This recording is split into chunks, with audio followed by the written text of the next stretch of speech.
Hey everybody, and welcome to another episode of JoAnna's Point of View. But this is my Valentine's Day special. Yes, I'm doing my own special because all the comedy clubs are shut down and the virtual comedy shows have no people in them. So this is going to be my introduction to the world. My Valentine's Day special. Yes, special. So I hope you guys are ready to laugh because I got some shit to talk about. And first and foremost, let's talk about getting old. Okay, but wait. You know how you don't realize you're getting old until you notice yourself doing shit that your parents do. Like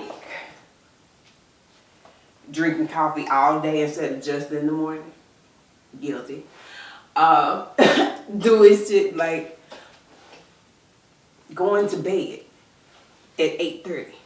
I think that's a reasonable bedtime. I don't know about y'all. I think that's a reasonable bedtime. And the people in my house that work and go to school, 1 out of 2 of them think it's a reasonable bedtime. Now my son, he thinks that he team TTM too much. So he can stay up all night and then wake up at 8, 9 o'clock in the morning full of energy to do all of his daily activities. Well, guess what? I'm not 8. I'm not an 8-year-old. I am 36. And I feel every bit of 36. Like when I wake up in the morning, I'm like, I'm stiff. When I gotta go outside to put the trash out or something, I'm coming back in feeling like I got arthritis. It's real. So getting old is something that we're all gonna do. The moment you're born, you're already beginning to get old. But at 36 though, like, okay, I know I'm going through it way soon because y'all know I had the surgery. I only have 1 ovary. So, you know, menopause is knocking on my dadgum door. Like, hey, what's up? And I'm cool with it. Let me be clear. I'm cool with going into menopause because I don't want to have no more periods. But I also know that I still have at least 10 more years of raising to do. And menopause has I've heard, I've heard that it causes like hot flashes and, night sweats and, your attitude to be kind of fucked up. Like, don't fuck with me. You know what I mean? And I still have 10 more years of raising to do. My daughter's 16, so she's going to be out of the house and going to college. But I still have her brother that I have 10 more years with. If I start menopause in my 30s, my son's not going to make it to his teens. Because, oh my gosh, he's a little Mexican jumping all over the place. He has ADHD, ADD, hyperactive, whatever the hell they want to call it, right? And it's kind of a toss-up on the medication thing for me because on the one hand, I'm like, dude, if you don't sit the fuck down like now, my head's going to explode. But then on the other hand, I'm like, I see how he goes from being all excited and bouncing all over the place to kind of, lethargic and just playing the game or watching something on his phone. And I don't feel like those two completely different, spectrums is healthy for somebody to go through every day and every couple of hours. Because when the first pill wears off, we're back to the all over the place. And then when the second one kicks in, we're back to so it's just like up and down the whole time. And I'm like, I don't know if this is healthy for my little nigga. Because I feel like it's confusing his brain and his body. Because his brain is telling him, we got shit to do. Why are we not being loud and jumping all around? Because we got it. We have the energy for it. But then, the other side is telling him, I don't know whatever's in this shit, but whatever it is got me fucked up. Like, I'm just here. And either way, I don't like it. I don't like it when he bouncing off the walls, but I don't like it when he's like, so it's a catch-22. I try not to give it to him often, but then my son has a problem with volume. Volume. As in, I don't care if he wants to stay up until the sun comes up. But he has to make sure that everybody else in the house knows that he's up. He has to be loud. He's laughing so loud at everything that he's watching and doing. Like, he's saying too much. But when you make him go to bed, he's angry. When he tells you good night, he's like, I'm going to bed. Night.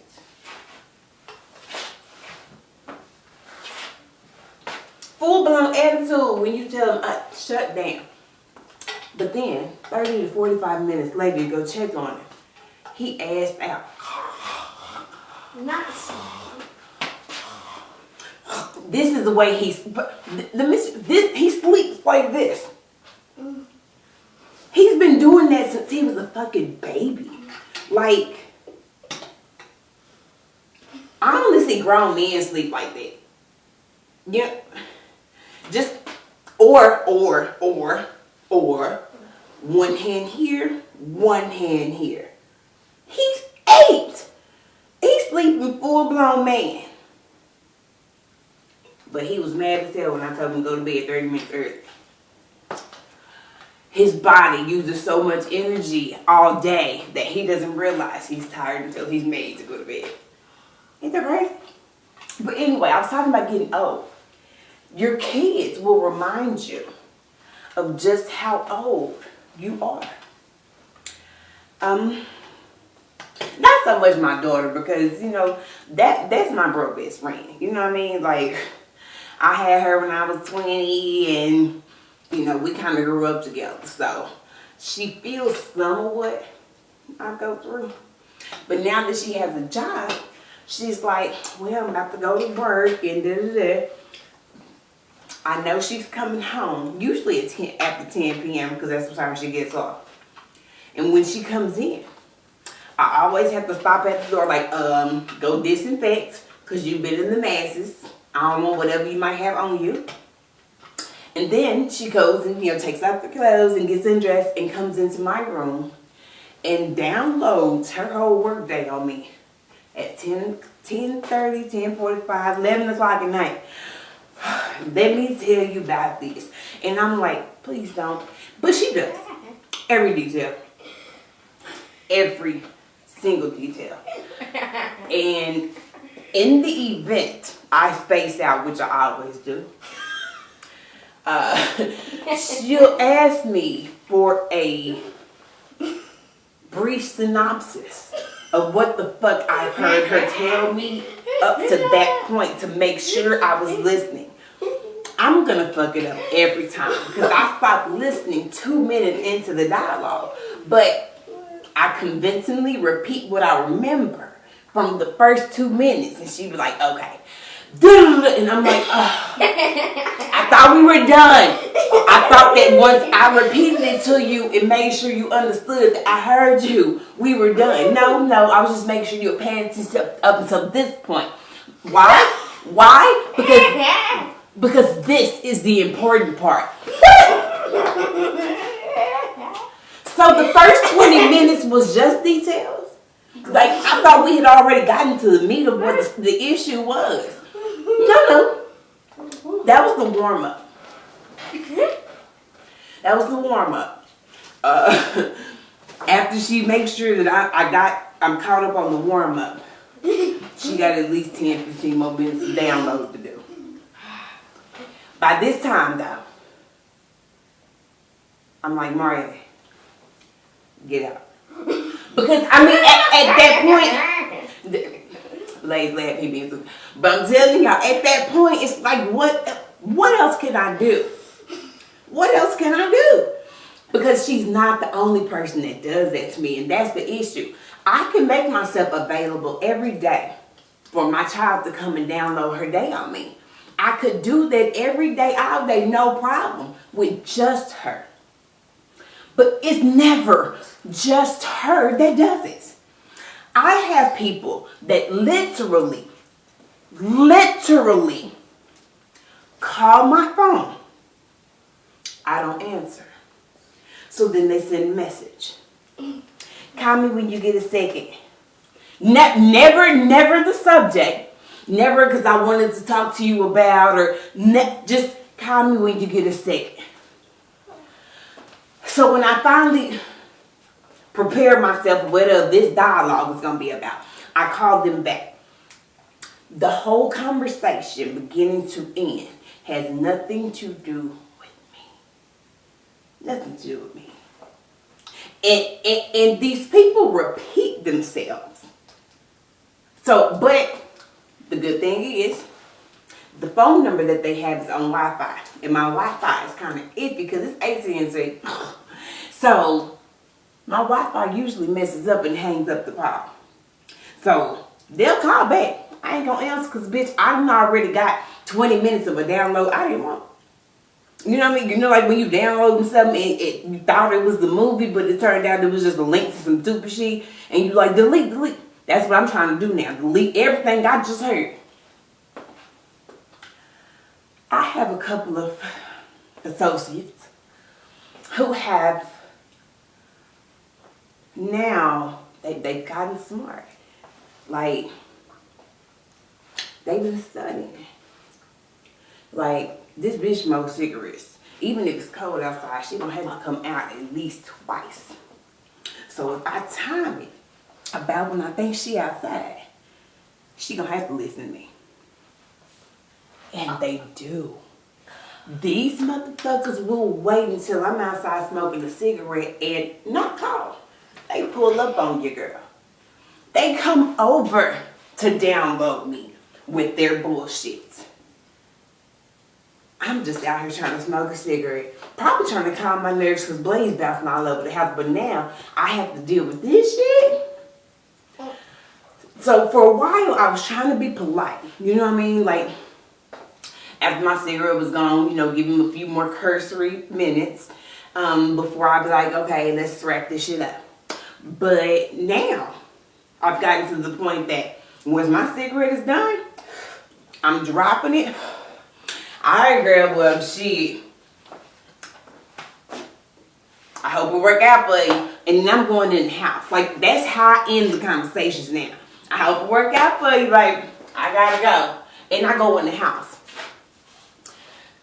I've had some people. In fact, I've had the #1 offender say to me, you know, it really hurt my feelings the other day when I was trying to talk to you and you just walked in the house on me.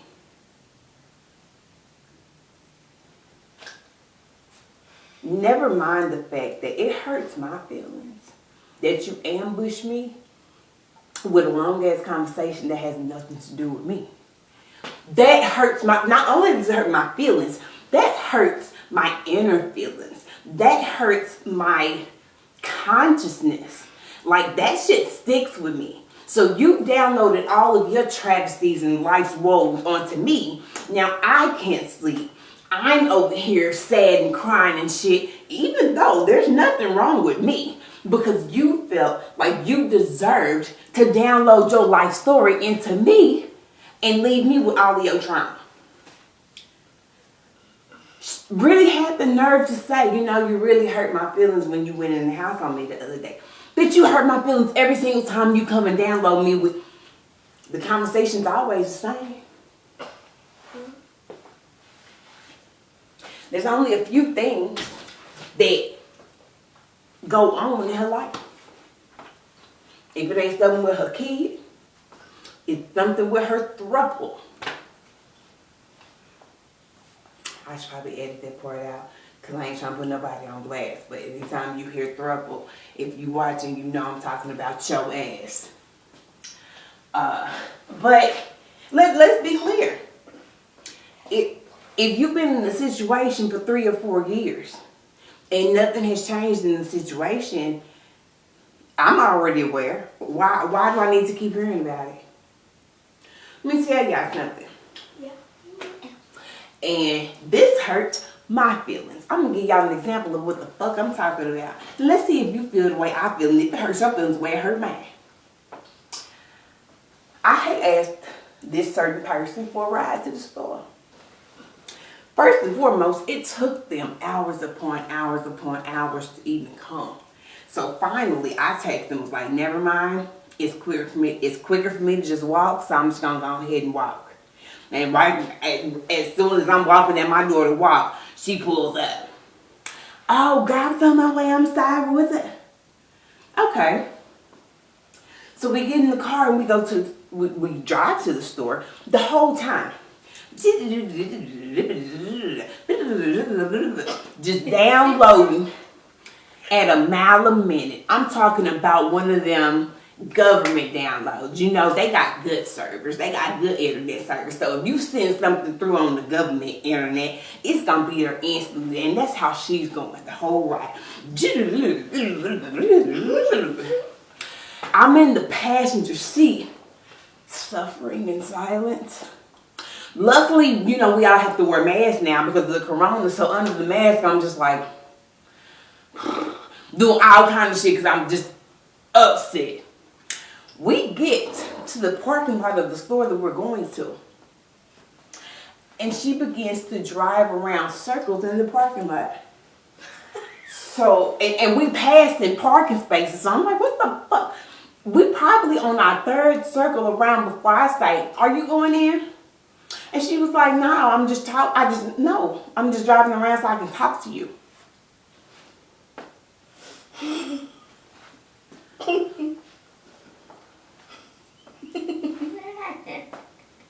I gotta take a minute because even to this day, I still get pissed off about that because that is so disrespectful. No, for real. That is so disrespectful of my time and my nerves, my ears, my life. That's disrespectful that instead of you taking me to the store and letting me out so I can go in and get what I need to, because I was just going to be in and out, you know, quickly, because I know I'm in somebody's time. I'm in somebody's car on somebody else's time, and I respect that. So I'm just going to run in here and hurry up and get what I need. But before I can even do so, you making blocks around the parking lot just so you can continue to talk me to death about shit that you done talked to me about a billion times in the past 3 years. That is disrespectful. That is disrespectful to the highest accord. So I get out. I go in, get what I need. I come back out, get in the car. And she said, I got one more stop to make. But it's right around the corner from where we stay, so it's quick. It was not quick. I promise you, she took the long way around. The long way to get right up the street from where we live. To go pick up something. Whole time. And it's like, I love and appreciate you for, you know, being there for me and taking me to do what I need to do when I'm in need. Because I got a car, but it don't work. Engine shot. And really, I don't know if I feel like fucking with it. I'm really just looking at getting another car sooner than later. Because I'm tired of this whole I need a ride situation because it always causes problems. Always. But, you know, it's like I appreciate your sacrifice and what you're doing for me. But the appreciation gets outweighed with the blatant disrespect of my time and my nerves and my empathy. Because the more stuff you download on me, I'm feeling what you feeling, so now I gotta walk around depressed like you should be because you going through the same shit in cycles over and over again. But you just made me go through it with you. It's fucked up. Because now it's like, you know what? I will walk in the snow. Because it's snowing outside today. I will walk in the snow to the store to get what I want before I make a phone call to you and ask you if you could take me somewhere. Because you're disrespectful. You're disrespectful of my nerves and my time and my attention and my empathy. This is very disrespectful.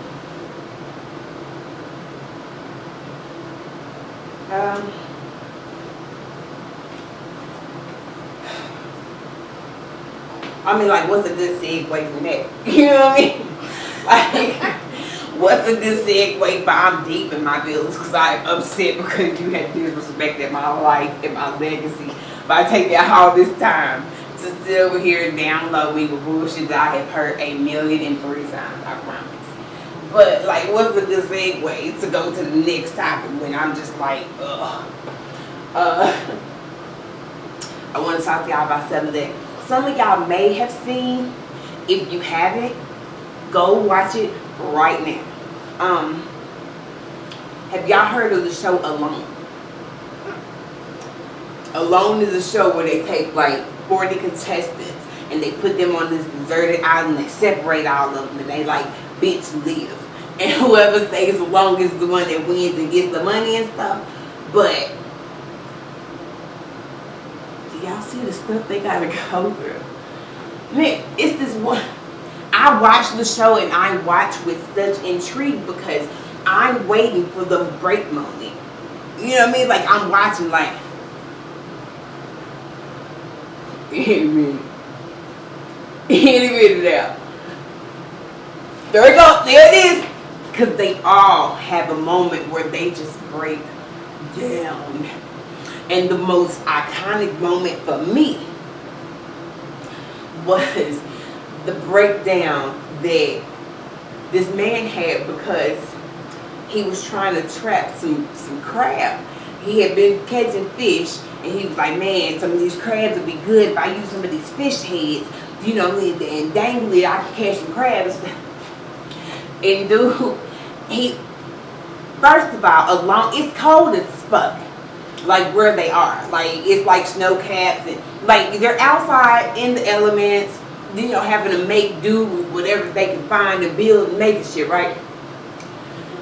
He's trying to get this crab. He on the edge of the rock. He's like, if I just get, he just put the fish heads on there and everything, and he was dunking it in there trying to get him to come up and bite it.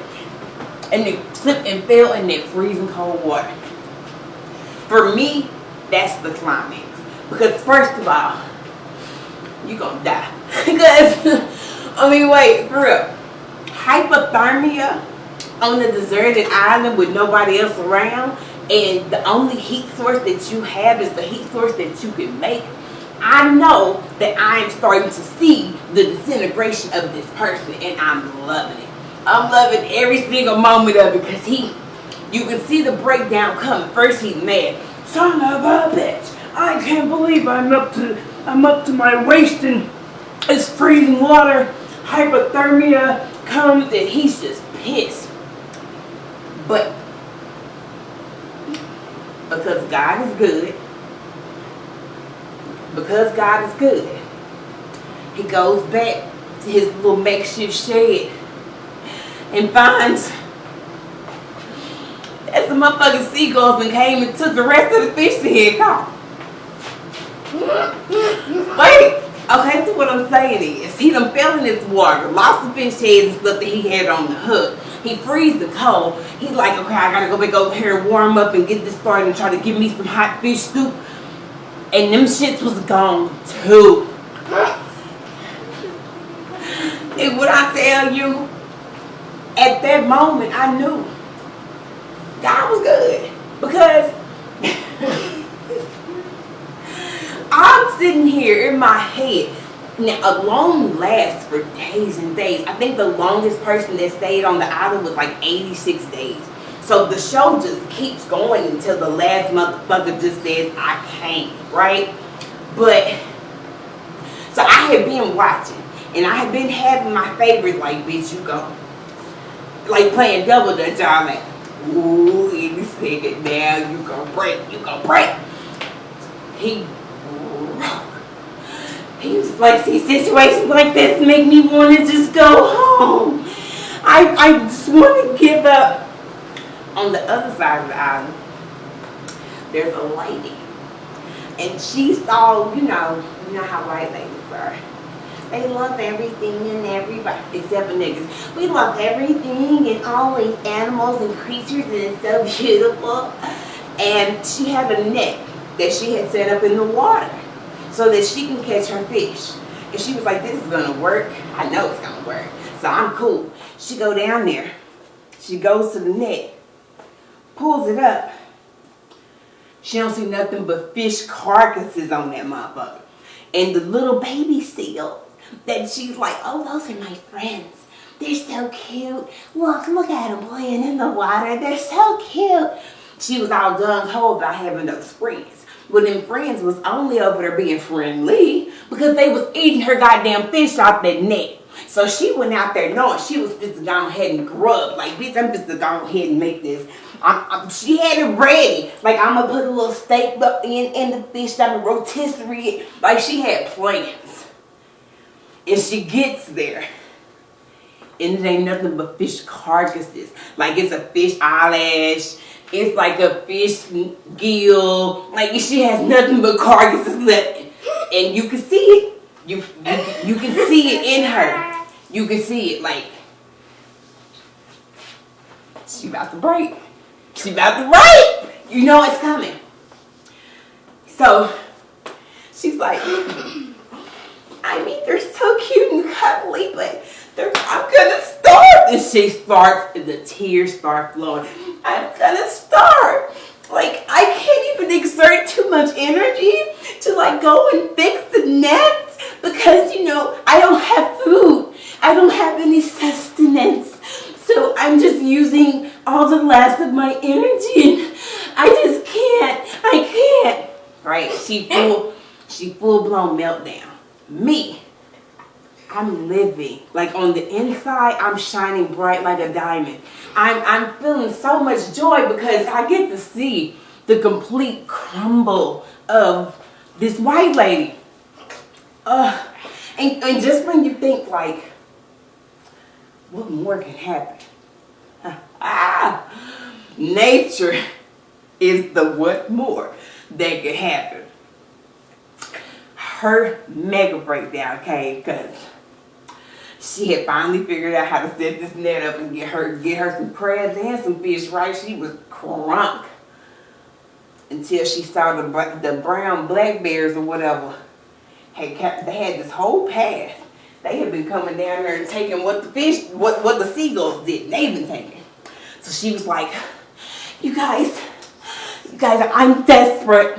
So I'm going to walk up the bear path and I'm just going to see if there's any animal carcasses, like they ate and got full and just left some animal carcasses because, you know, what one man's trash is another person's supper. So I need to eat. So she walking up this bear path and she's like, someone's here!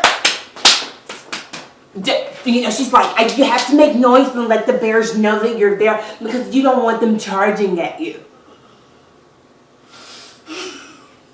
First of all, what you don't want to do is go on the bear path, period. Bitch, what are you doing? You that hungry that you like, I'm going to go see if the bears got some scraps, dog. Goldilocks, if you don't get your bitch at... But... I'm glued to the TV. I've got to see how it's gonna end. So she's going up this path. Someone's coming! Bears, I'm coming up the path. And she gets like to where the path kind of goes into the woods. And she's like, did you guys hear that?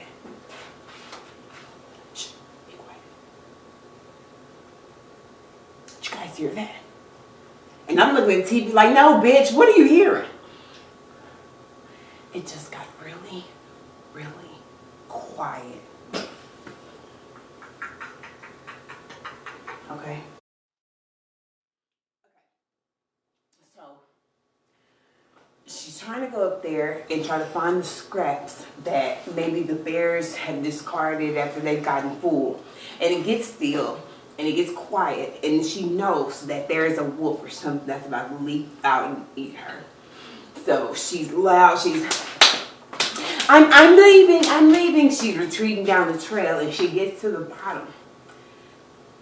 And then the moment that we all, and then me and whoever else is in my head, have been waiting for, happens. I'm gonna starve. That's happening. I can't even find the bear scraps. The seals are eating all of the fish. The freaking bears are eating all of the seals. And then she, in the middle of the breakdown, explains to us how the ecosystem works. She's like, on the one hand, you have the seals who they're not a threat to the bears, and the bears aren't a threat to them because they don't even mingle. Because the bears can catch the fish flapping up and the seals can catch the fish that's at the bottom. So they're not even on each other's radar. And then you have me. I'm right in the middle of both of those ecosystems, in the middle of all of the drama. Full-blown meltdown. All of the drama, because the seals steal my food and the bears steal my food and I'm starving. I don't know whose job it is to decide who wins Emmys, but that bitch got my vote. Because her breakdown was comedic gold. Now, I know they would probably put it in the drama category because she was a drama queen. But for me, it was comedic gold. Because that's the thing about comedy and being a comedian. You see the funny in a lot of shit that other people would see horror in. Something that is horrific to you would be hilarious to me. Like, y'all seen that show,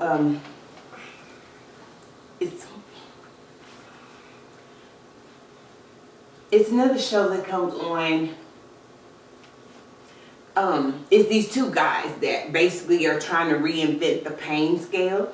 So they go and allow themselves to be bitten and stung by like all these different, you know, fucked up ass animals all over the planet because they want to figure out where things lie on the pain scale and all of this.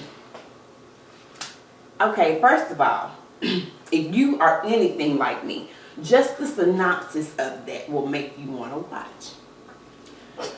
Two white guys travel the world confronting the very things that most people have common sense and know will fuck you up and will stay away from.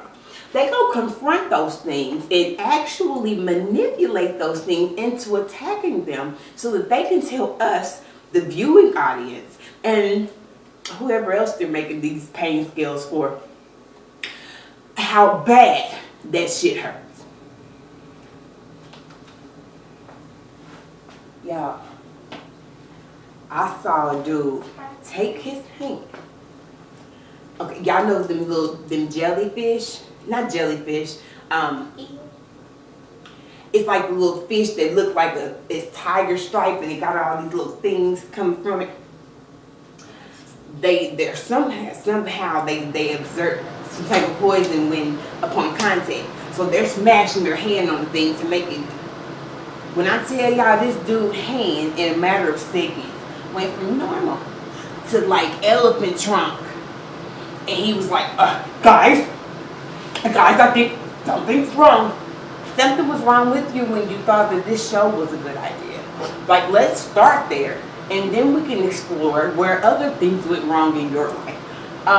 Because the point of you smashing your hand against something that is known to be fatal, just so that you can tell us how bad it feels, that was wrong. first. But because they want to do it, I'm here to watch. Something else I want to talk about. Y'all know I'm usually on my like smooth R&B, or you know, like Toby and Wigway and Fats, and you know, I'm talking about my music taste, right? I have, you know, those, that's kind of where I'm at. I'm like Tank the Bangers, Toby and Fats, like that's where I'm at now at my age. That's kind of music I enjoy listening to. However, I do enjoy this one, Megan Thee Stallion. I'm here for all sorts of ratchicity. I am here for all the fuckery. I love it all. Megan Thee Stallion does things with her body that are just amazing to me, and things that I've also been on to do back in my day. But I just want, don't Megan Thee Stallion look like one of them Who's from The Grinch Who Stole Christmas, the movie? You know, the ones that they all got that nose. Like something about her face. Something like Megan Thee Stallion is like she pretty, but something about this part of her face right here makes her funny looking, but she fine though. You hear me? And the way she moves out, what she's been blessed with, yes, I'm here for it. But I go and watch, you know, her videos at least once a day, because I'm amazed, first of all, the way that eggs be flying. But every time I try to figure out which who from the movie she looks like, when I figure it out, we gonna talk about it. Okay, well, let me tell y'all. Another thing that I have gotten into since this pandemic has started is watching and being in tune with what's going on with the Shady Baby. Yes, Kavia James, Gabrielle Union and Dwayne Wade's baby girl. Y'all, I am in love with this child. Everything about her is, she's my forever mood. Forever mood. Kavia does things with her face that adults have not mastered yet. Like, with her facial expression, she can tell you just how goddamn ridiculous she thinks you are. Oh, and don't think she's doing anything that she does not want to do. Ain't happening. And I love it. I love how Dwayne Wade and Gabrielle Union are raising their daughter. She's going to be one of them black women, you can't tell her shit, because she going to have everything. So, she going to be healthy. Y'all little boys coming out.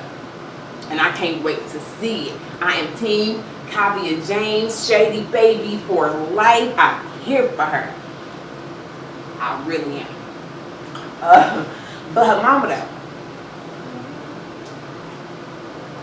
I have a complicated relationship with Gabrielle Union.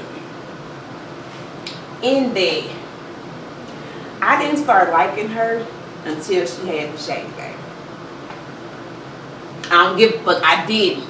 And I did not like her because I first experienced Gabrielle Union on Bring It. Y'all remember that show? Bring It. It's already been brought in. That one, right? Well, first of all, she was already like 25. Playing a high school student. And I hated her facial expressions because she always does this thing with her eyebrows and her mouth. It's like she been taking Tyra Banks workshops. She smiles in, and I hated it because I was like, you know, don't nobody like a bitch that thinks she too cute. And she obviously thought she looked too cute, or at least that was my impression because I was young. Bring It came out when I was like kids still. So I've been harboring these feelings for a long time.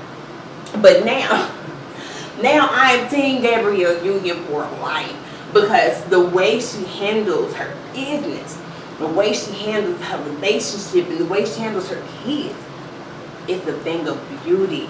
It's a thing of beauty.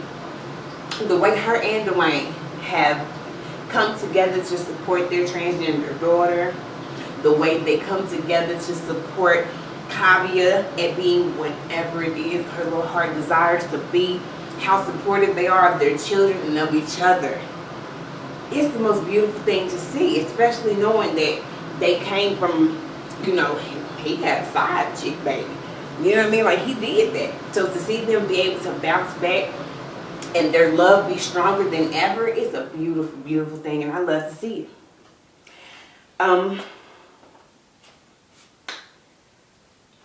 But one thing the pandemic has revealed to me is just how deeply seated your feelings for your children are. Cause like, I'm my children's biggest fan. They can't do, well yeah, they do a lot wrong. I won't even say that, they do a lot wrong. But I cheer them on in everything that they want to do, because I know that both of them have greatness in them. But at the same time, man, fuck them kids. Sometimes I hate both of their asses individually and collectively. Sometimes I hate the shit.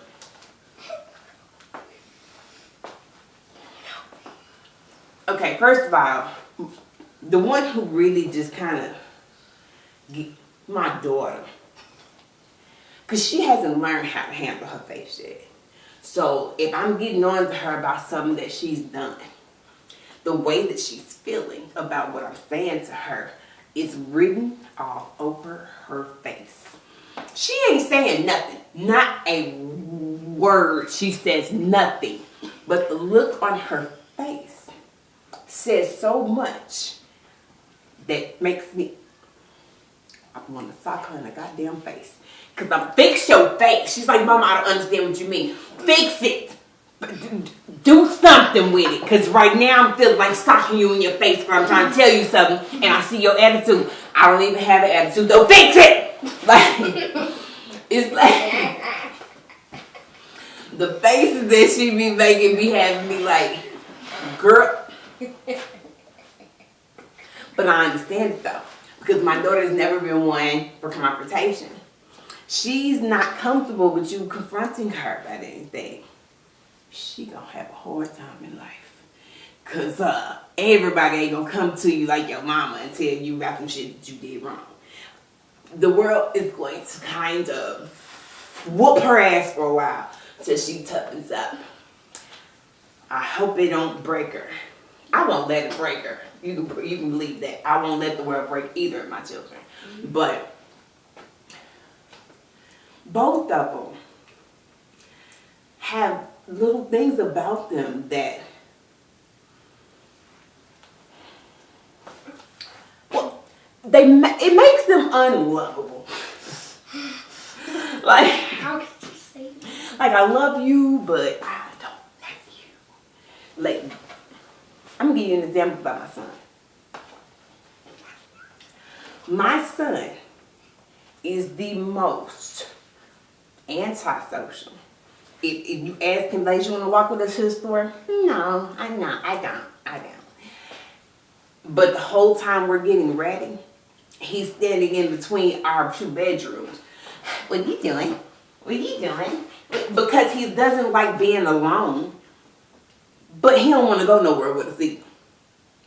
So finally I had to tell him, like, listen, if you're not going to be a part of this family's journey to the store, just stay your ass out back here while we getting ready.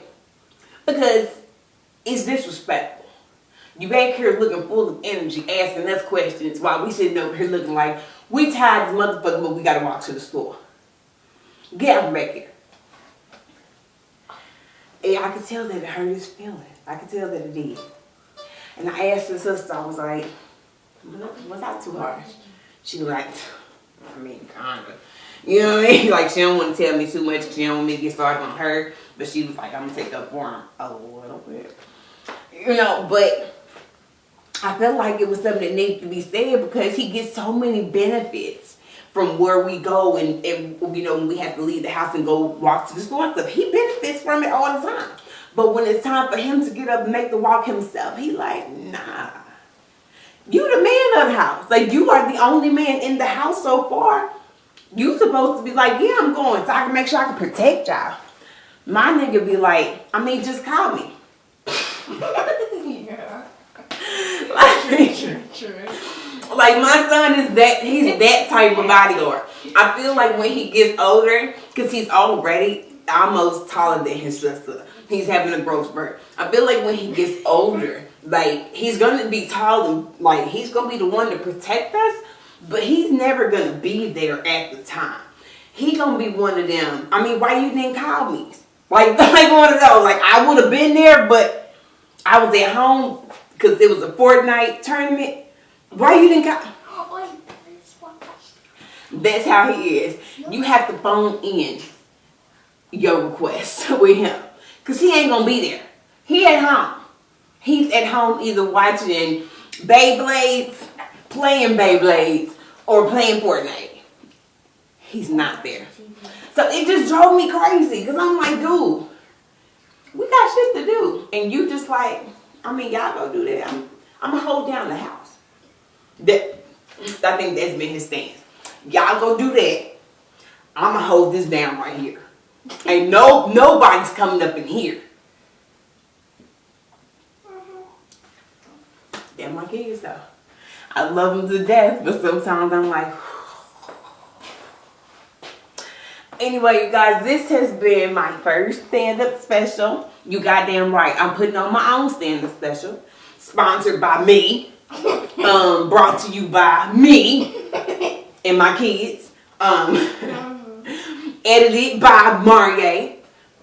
Give me my credit. Directed by Marie.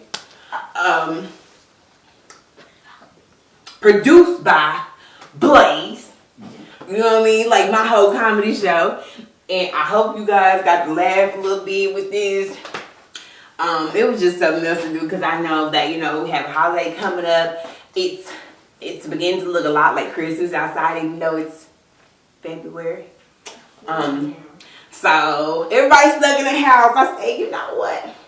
I'm gonna bring my brand of comedy and do my own comedy special. I hope you guys enjoyed it. I really do hope that you're back next week because, you know, I have a all new episode of JoAnna's Point of View coming to you. And for now, I'm gonna say, peace out.